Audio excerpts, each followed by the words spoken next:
Hello everyone, and a big welcome to Sanderson TV. Well, restrictions have eased in Victoria, the weather's warming up, and you can just sense a spring in the step of Melburnians. Roy Sanderson is along for the ride as always. Roy, welcome. What are the conversations you're having with clients like over the last 2 weeks? Are they starting to sense some optimism? Yes, Dave, thanks. It's nice to be back for another session. And as spring has arrived, I think there's a little bit of confidence creeping back into the market as restrictions are being eased and our double donuts continue. So there's a bit more confidence out there.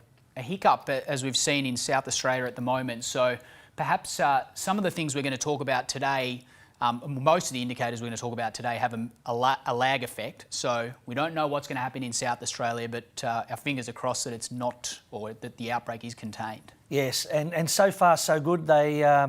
It jumped up, but it sounds like tracing might be working in South Australia. So fingers crossed for them. And it's going to become a sort of reality of life for the next few years that there are outbreaks, and the authorities are going to need to work out how to contain them quickly, and that's going to be key for a number of the indicators we're going to talk about today. Yes, yes, I agree 100%.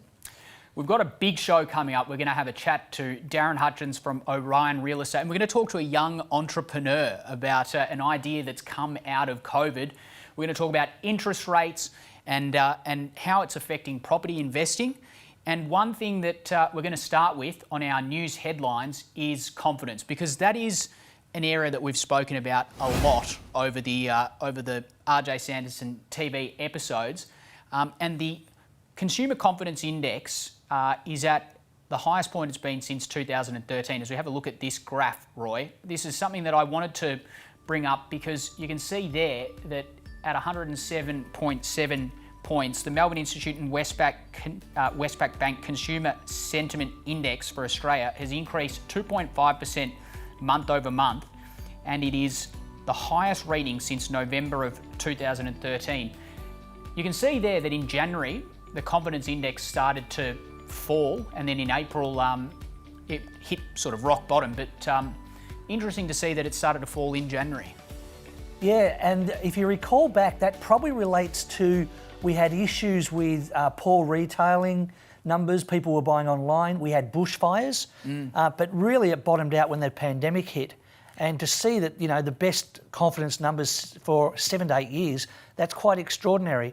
And I think we might even see it grow next month as well, because that's while Victoria haven't quite eased all the way out of restrictions yet. So I think there's some upside there as well. And just generally, we talked about on the last episode, the virtuous cycle of the economy, where consumers pump money into the economy when they are confident, and that money ultimately is reinvested and it creates that GDP growth. So seeing confidence continue to increase must be a very positive sign for your business clients and your individual clients. Our big fear last episode was that people will be fearful and they won't spend and the economy won't recover. So these statistics are showing that it is quite likely now that people are going to spend and the economy will recover quicker than we had thought it was possible. And you mentioned that. We did show a poll that said that a lot of people who were going to be recipients of tax cuts we're going to pocket the money and save it, which we talked about as being, as you say, the doomsday scenario. Now, I put my hand up. I'm going to give you an anecdote here. I put my hand up and say I had the best of intentions to do the same thing. But, you know, cafe's open, okay, yep, might take the partner, might take the kids to the cafe, have some food, you know, spend a little bit more on birthdays. And you can see how even the best intentions of saving, until the actual restrictions did ease, you might have had the intention of saving it, but potentially there are people from that category that are going to spend the money, and we're not going to see that doomsday scenario actually play out. We certainly hope that's the case, because just like in your case, your anecdote, a lot of people found that if they're still working from home and they're earning the same dollars, they're not spending money on fuel or tickets to get to work in the city, no restaurants open, so their actual spend was reduced dramatically. And we're going to talk a little bit later about some good things that came out of lockdown, and I think that will be a good lead-in. Yeah, absolutely. Let's move on to interest rates, and as they do every month, the RBA met on the first Tuesday in November, which happens to share a day with a day dear to a lot of Victorians, the Melbourne Cup Day. And they talked about what their plan was for monetary policy moving forward. Here's a summary of what they had to say, because now, as we've said on a number of occasions before in the past, interest rates are at record lows again. And particularly this first point here, a reduction in the cash rate target to 0.1%. It's quite unprecedented, to use that horribly overused word, isn't it, Roy? It is. Certainly in my lifetime, never seen interest rates quite so low. It's extraordinary. I didn't actually think they would reduce interest rates. I thought they would hold off a little bit and see how the economy bounces back, but they've made the decision. Amazing. And you can see there's some other points around how Treasury plans to invest and finance some of the tax cuts, etc., and the infrastructure spending that is going on at the moment. So, but the main one there that we talk about is the cash rate, because it affects interest rates, and interest rates have obviously an impact on banks and investors alike. And one of the areas that we talk about a lot with regards to interest rates is property. Yes, and property, as I've said previously, that if you want to save tax, then saving tax with wealth creation, like property, is the right way to do it. So property is a great way to save tax and create wealth at the same time. We talk about interest rates being at historic lows, but what does that actually mean for investors that want to capitalise? So it's an opportunity to look at what it might cost to own an investment property. And for those people out there who are on the other end of the scale, who are self-funded retirees, they are going to struggle, because interest rates at such low points, they're not going to earn money, which is one of the reasons money's being pumped into the share market at the moment. But what people should look at is, if they're still employed and they're earning an okay income, do they have the ability to borrow money to buy an investment property? And we're going to have a look at some of these interest rates at the moment, because there are some specials out there that people can borrow, or that that the banks are offering, and I think we spoke off air before we started this one, Roy. There are so many offers at the moment out there from lenders. Yeah, this is just a snapshot from my RJS Loan Solutions team within our organisation. I just asked for something that's reasonably current. I think this is as at the 11th. And this is just a list of some of the banks on what they're offering. I mean, under 2% for a 3-year fixed loan is fantastic. I think they've rated AMP there at 1.97% for an owner-occupier fixed rate for 2 years. These are just great rates. This is not all the banks. We have access to, we're accredited with, I think, 30 plus lenders, but this is just a snapshot of a few. And some of the specials that they have at the moment that we've never seen before. Cashback, that's what we want to talk about. We're not talking about just low interest rate. We're actually talking about genuine cashback offers that the banks are using to try and get people across to lend with them. Yeah, or to borrow with them, I should say. In my lifetime, I think I might have been just new to the industry when I had first seen cashback offers, and they didn't exist for all the rest of my working career. And here we are, where you can actually shift to ANZ and get a $3,000 cashback in today's low interest rate environment. Just proves that the banks want to lend money. They need to lend money to make a profit. You talked about self-funded retirees and how they're going to struggle unless they do sort of take a bit of a pivot, if you like, another horribly overused word during the pandemic, but how they need to change what they're doing to continue to accrue wealth.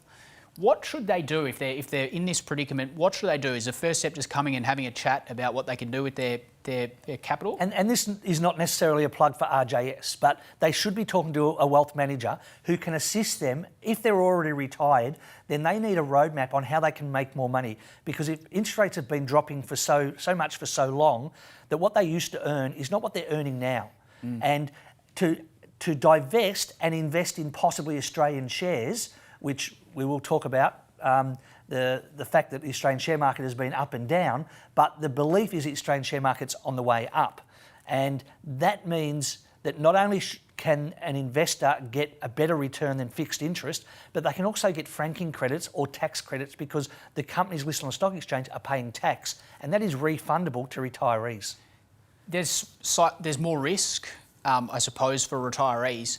how do they balance that? You know, there's the So when they sit down with a wealth manager, and RJS Wealth Management do this every single day of their working career, is that they do risk assessment on each individual. Your risk assessment at your age and your state of mind will be different to mine at my age and my state of mind. So they ask questions to get the risk assessment and then assess where it should be invested. And they're not going to put 100% into the share markets of anybody's investment, but they're probably not going to put 100% into a term deposit earning 1% or less. So it's about getting the right balance, and that's why you go to a wealth manager.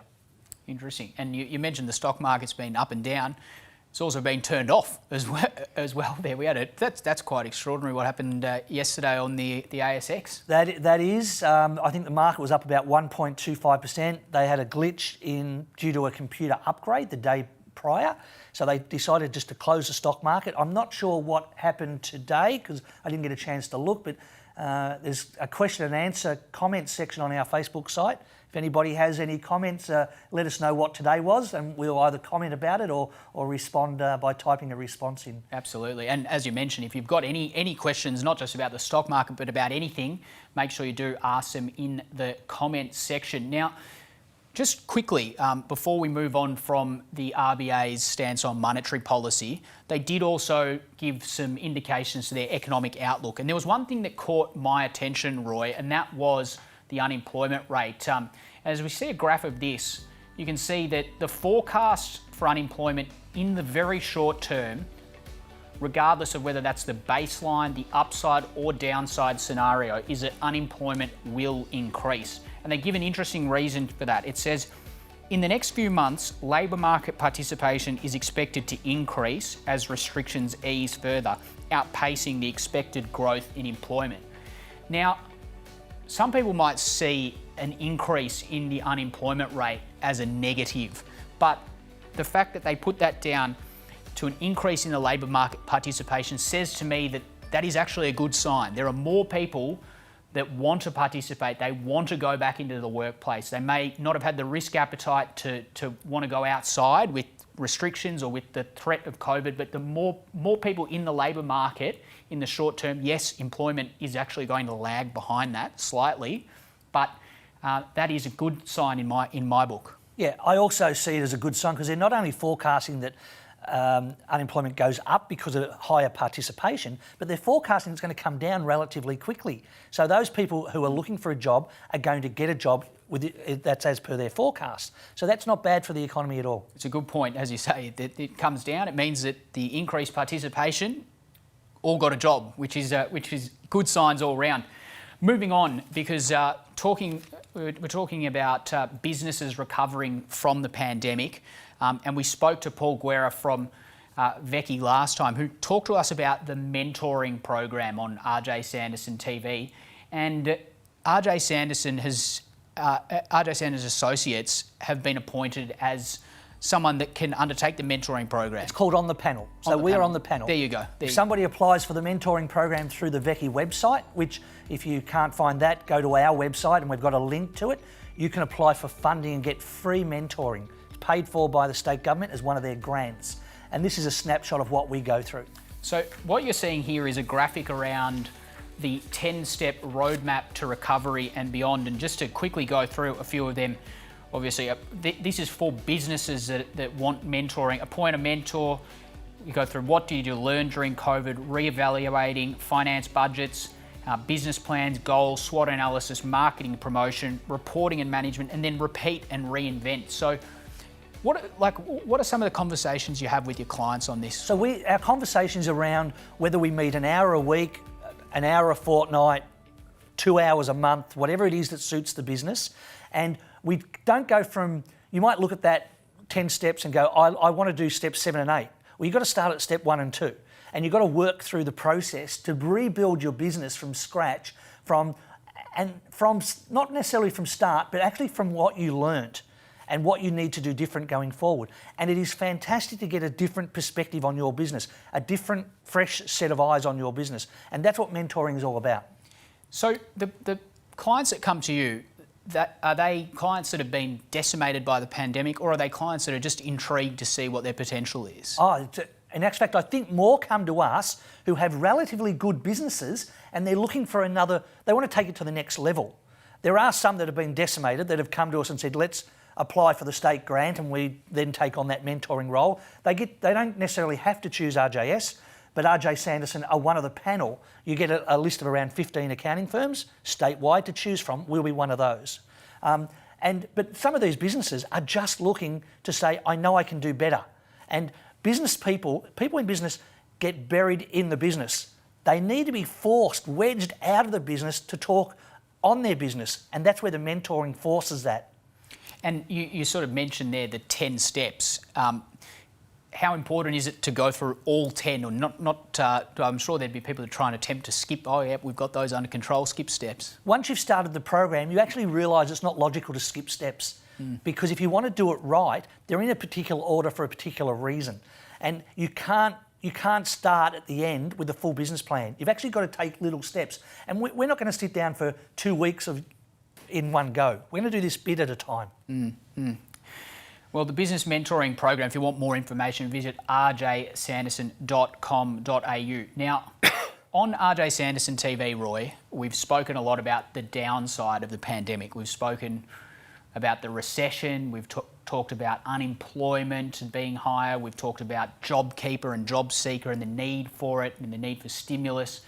But there have been plenty of upsides that have come out of this, and you want to talk about the upside of the pandemic. There are some things that we learned from the pandemic. And I'm going to state some that are quite the obvious. We learned to work from home. We didn't think that was possible previously. We learned how easy Zoom is to use and click and collect, pivoting, that word we don't like, a new word, it's a COVID word. We're ending up with buy local, buy Australian, because if we don't, who the hell will? So that's good. We've had innovation. Our spending habits have been restrained because we haven't been allowed to go out. And some people started to understand what they're spending money on. And in my household, we've had less food wastage for some reason. It was, no, they're leftovers. We're going to definitely eat those tomorrow because you're not going out to the shops as often either. So those are some world issues that I thought were good that came out of lockdown. Reduced carbon emissions is a good thing. Cleaner waterways. Some business issues that came out of lockdown. Toilet paper sales through the roof. So if you're making toilet paper, well done. Bunnings, Dan Murphy's. There was a survey in one of the local papers here in Melbourne that said 1 in 6 people were drinking more in lockdown. 1 in 6. Well, I call that Tish, because I reckon it's more than 1 in 6. Dan Murphy's sales figures prove it must be more than 1 in 6. They must be counting children or something. But that probably leads us into a success story that we saw on Facebook that we thought we would highlight today. Yeah, you've identified this person and this phenomenon, I guess, because Matt Jackson is the co-founder and creator of an extraordinary Facebook group.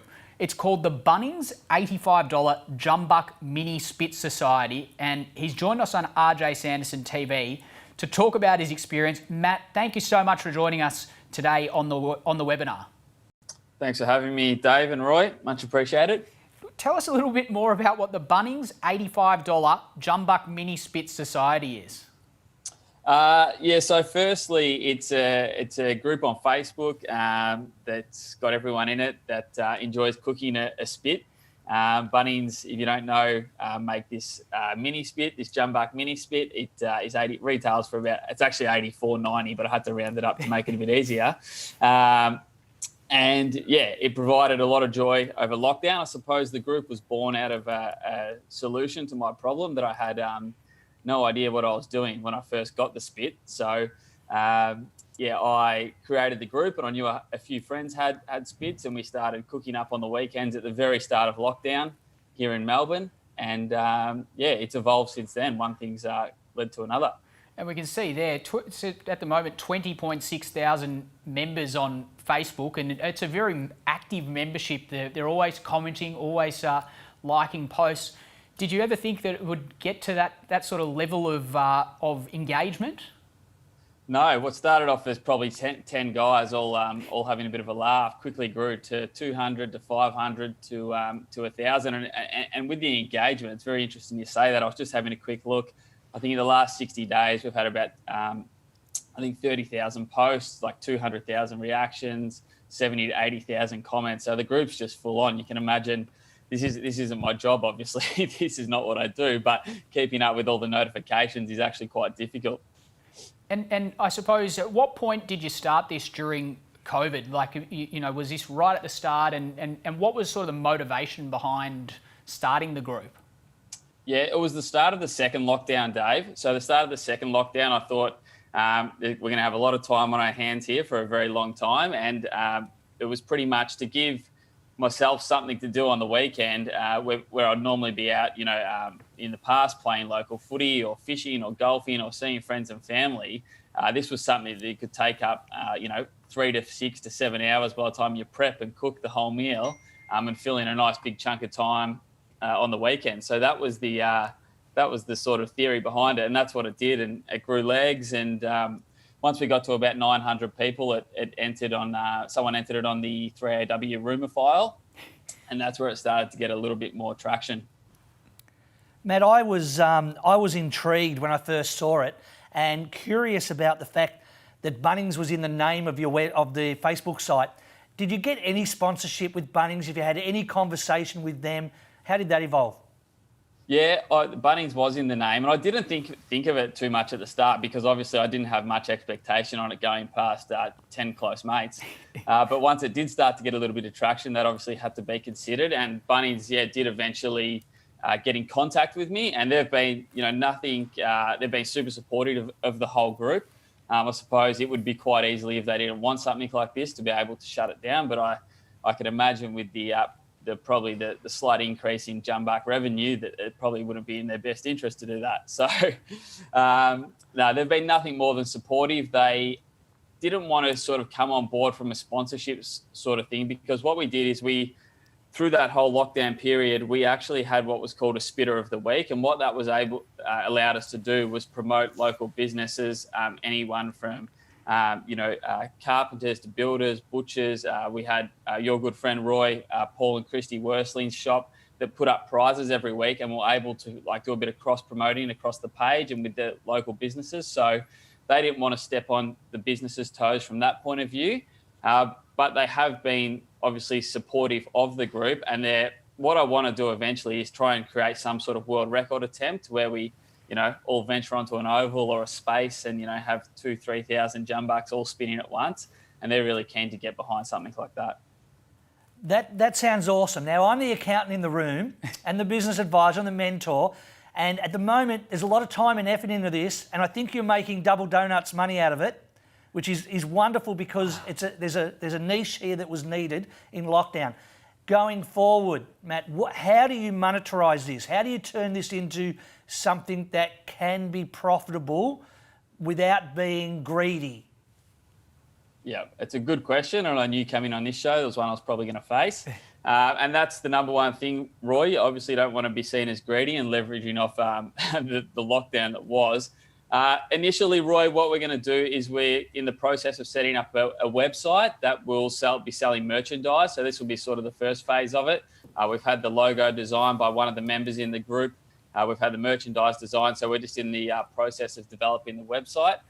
So we're going to sell merchandise, and in this initial phase, we're actually going to be partnering with a mental health charity, where profits will be going towards supporting that charity and helping them with some programs they're running, bringing people back out of isolation into the community. So there'll be more to come on that front.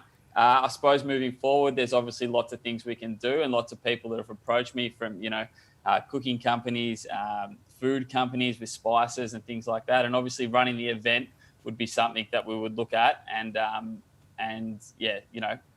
that would look in terms of turning that into a business scenario. That would have to be thoroughly thought out, but that's something we're definitely got our eye on in the future. Yeah, geez, Roy, you'd have to think that a little commission deal on the $85 jumbuck mini spit was in line, because it's used very niche and very specific.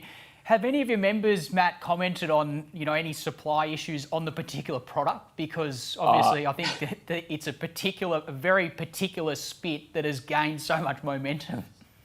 I think you'd probably get every day there'd be someone post just the empty rack at Bunnings with no spits left. The supply issue is one that Bunnings would be facing some challenges with. I think they're in high demand.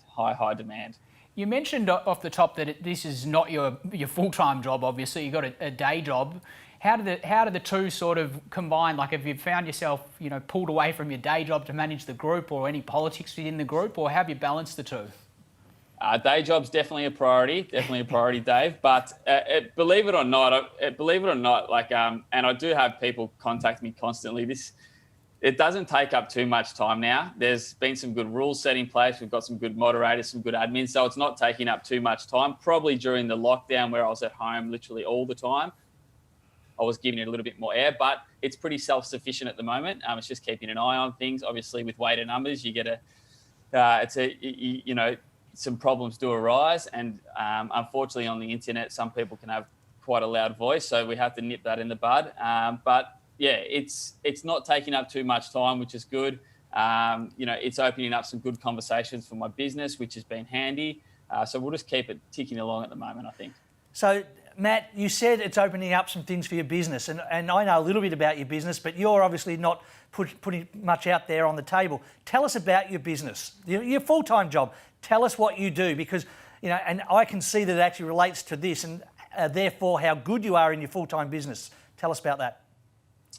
Yeah, so I run a digital marketing business, Roy. So a company in Melbourne called Zib Digital, full-scale digital agency specialising in search engine optimisation, Google paid advertising, social media marketing, website design and development are the four sort of main pillars.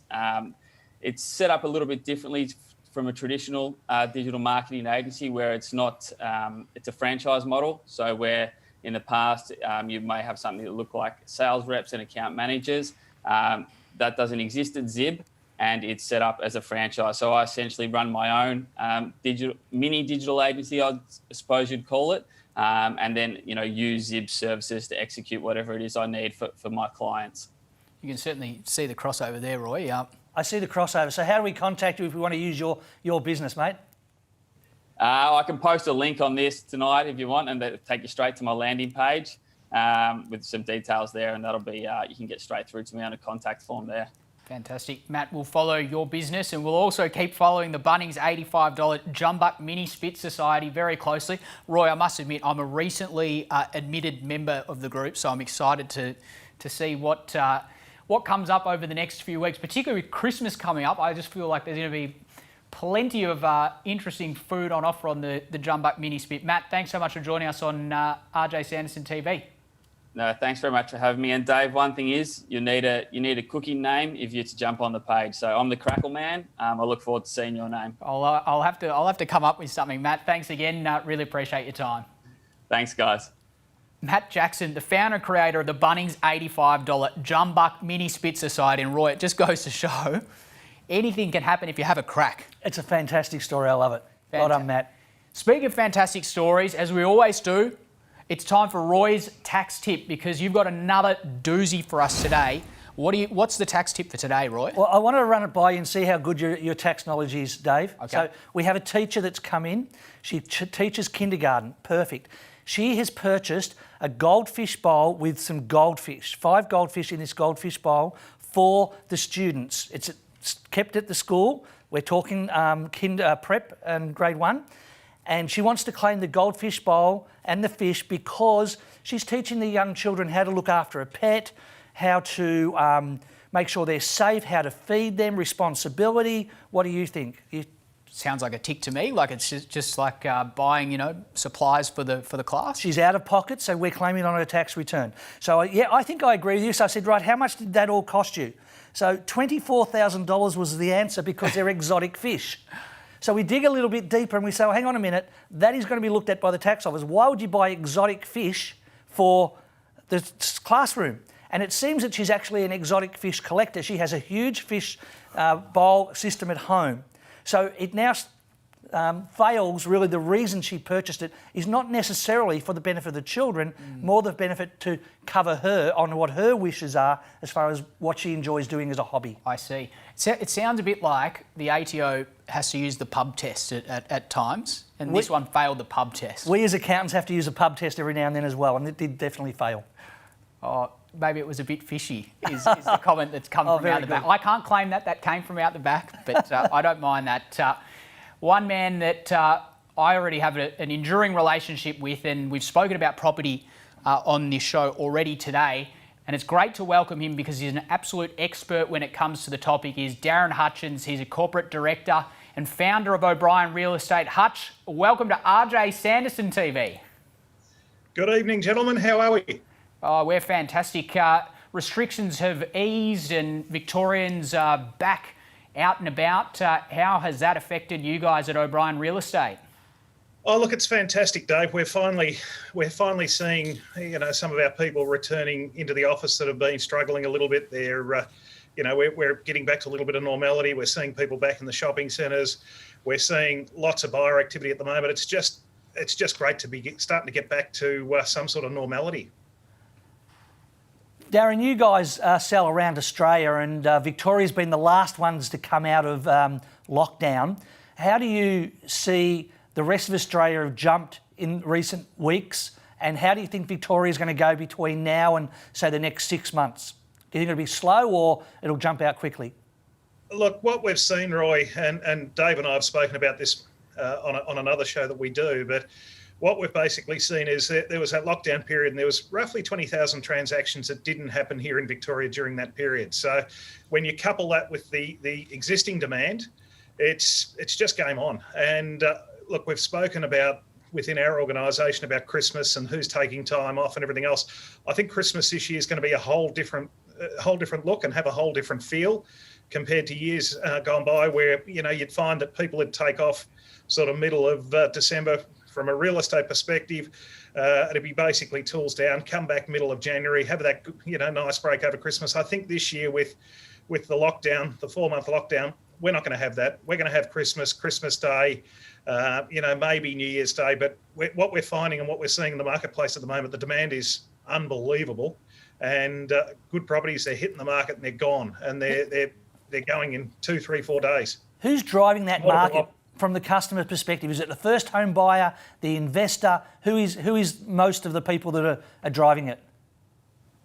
Look, through our organisation, Roy, we're seeing a lot of first home owners getting into the marketplace. Money's cheap.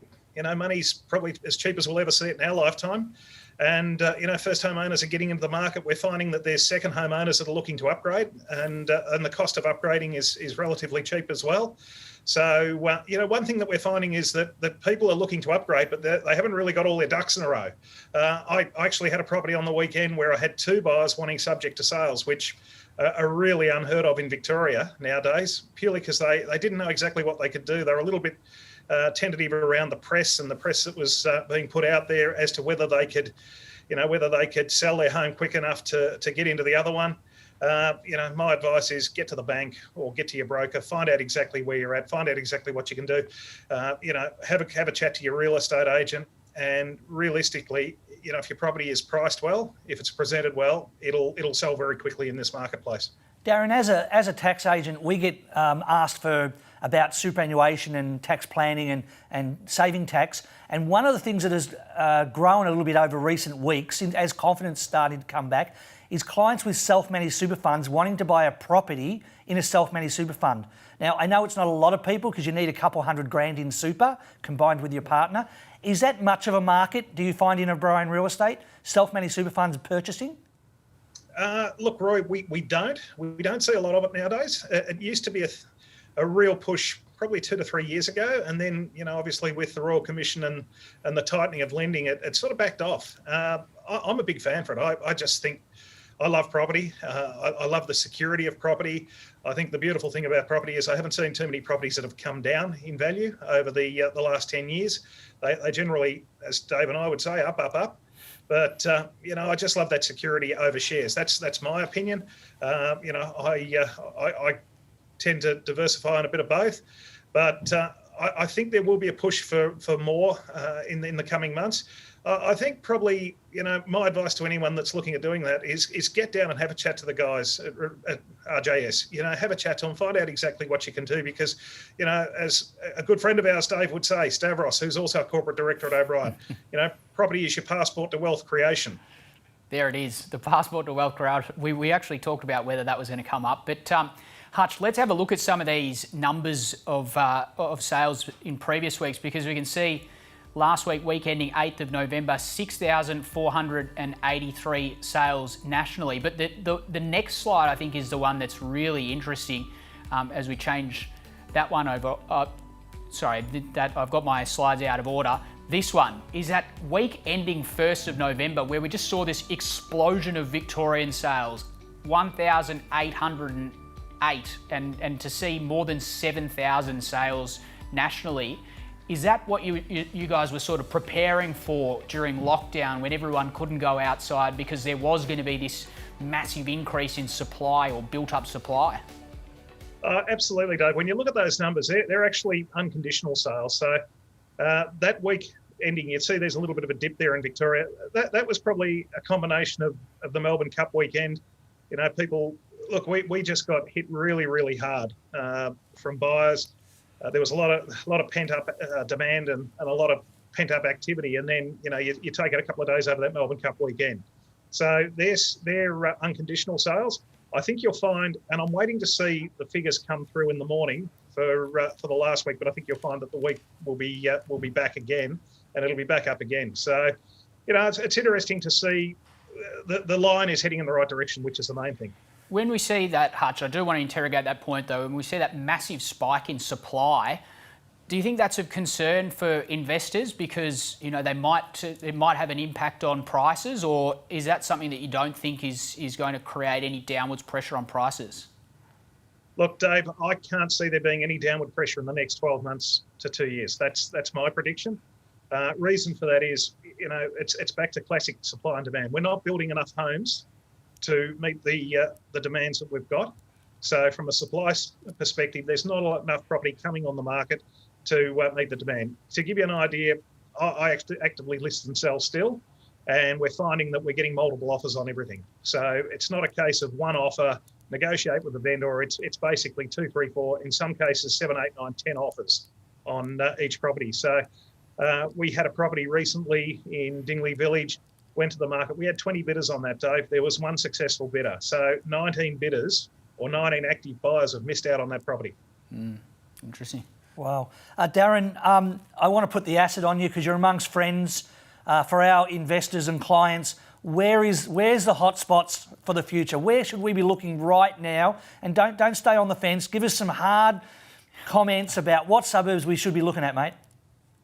Look, I love the southeast suburbs. And the reason I like that is train lines, transport, freeway access and everything else, good schooling, good hospital care and everything else. But I'm a big fan of the Surf Coast. So I spent a couple of days down there last week. Basically, Leopold, St Leonard's, Torquay, there's some really good development going on down there. I reckon it's the big mover. When you look at Geelong, we're 40 minutes back into the CBD of Melbourne. That particular coastline, St Leonard's down, we're looking, from St Leonard's back to Geelong, we're looking 20 minutes, 25 minutes. There's so much infrastructure going in there. And to give you an idea, I've been working with a good friend of mine who's looking at buying his first home at the moment, and we can still get him into a nice Metricon home, 4 bedrooms, 25 squares for roughly $500,000. The other benefit for a first homeowner, in this case, Ben, good mate of mine, he picks up a $20,000 first homeowners grant for being regional. The other thing he picks up is the $25,000 building bonus before Christmas if he signs contracts. So, I'm a big fan of that Surf Coast. I think it's got massive upside from an investment perspective, from a first homeowner's perspective, and from a livability perspective. Torquay is an incredible part of the world. There's so much to do down there. There's good schooling. There's good hospital support in Geelong. There's really good shops and restaurants. It's just a really good spot. Hutch, very informative. Shame about the background, but we'll forgive you today. Thanks so much for joining us on RJ Sanderson TV. Look, one thing about me, I don't sit on the fence. I'm a good Collingwood man. The 3 trades that happen or 4 trades that happen, we've got to move forward. We weren't good enough. So, I wear the heart on the sleeve, guys. You must be just about the most optimistic Collingwood supporter out there. Thanks again for joining us, Hutch. All the best. Thanks, Darren. Great. Darren Hutchins there from O'Brien Real Estate. Some interesting takeaways there, Roy. The Surf Coast being the big spruik from Hutch. What do you make of that area? I wrote down Torquay, St Leonard's, Geelong, out shopping on the weekend. But what I found interesting is he mentioned $500,000 for a home, which probably won't include gardening and a few other things. But that sort of price range. We know that I did a book about. There you go. 10 years. This is 11 years ago. Tax accountant, business owner, and author. Yeah. We're a small run of about 15,000, and it's called Residential Property 2008-2009. How, why, and where to invest. So I was making some predictions on where to invest, and I show some graphs on how property increases a little bit each year, and interestingly, this is 10 years ago, 11 years ago. The cost of property I was using as samples. $275,000 to $300,000, a mere 10 or 11 years ago, and now we're talking $500,000 to $550,000. So my examples at the moment are $550,000 when we see how property can grow over time, because generally property will double over time if it achieves a 7.2% return, so over 10 years. So, and you do on the surface feel like it's just a more stable investment than some of the volatility we've seen in other markets. So it's interesting. I have an opinion that I'm biased towards property because I grew up in property, but I'm not saying property is better than the share market. In actual fact, you should have a mix in both. If you've got money in superannuation with one of the industry funds, your money is in shares. So you've already got something in the share market. And I'm not saying over the long term, property and shares are fairly similar. Over any 10-year period, somewhere around 7.2 to 7.8% is what you should achieve in both of those investments. But certainly property right at the moment with interest rates so low, I'm so keen. But this is general advice. There's wealth management people, you should get specific advice to your circumstances on what you can afford. And we do have a finance department that can do a borrowing capacity analysis before you go shopping. So you might think property is great, but we've got to work out what you can afford first. And rjsanderson.com.au for more information. Roy, we've come to a close, and that's it for this year for RJ Sanderson TV. Thanks so much for joining us, and thanks for the opportunity. Any closing thoughts? No, we just hope we're back for next year, and it will depend on how many people say they like this or they don't like this. Make sure you give it a like then. Yeah, give it a like. And Roy, thank you again for your support. Your knowledge and your expertise has helped a lot of people, so we really appreciate it. Dave, you've been a great mainstay in this. It's all because of you and what you guys have done here at Crockmeter. Been fantastic. Appreciate that, Roy, and wishing everyone happy holiday season coming up and into the new year. We're on the mend. We saw that consumer sentiment index. It's going up, and Roy says it's going to keep going up. So hopefully some good times ahead for everyone around the country. Thanks for joining us on RJ Sanderson TV. Have a great night. See you all in 2021.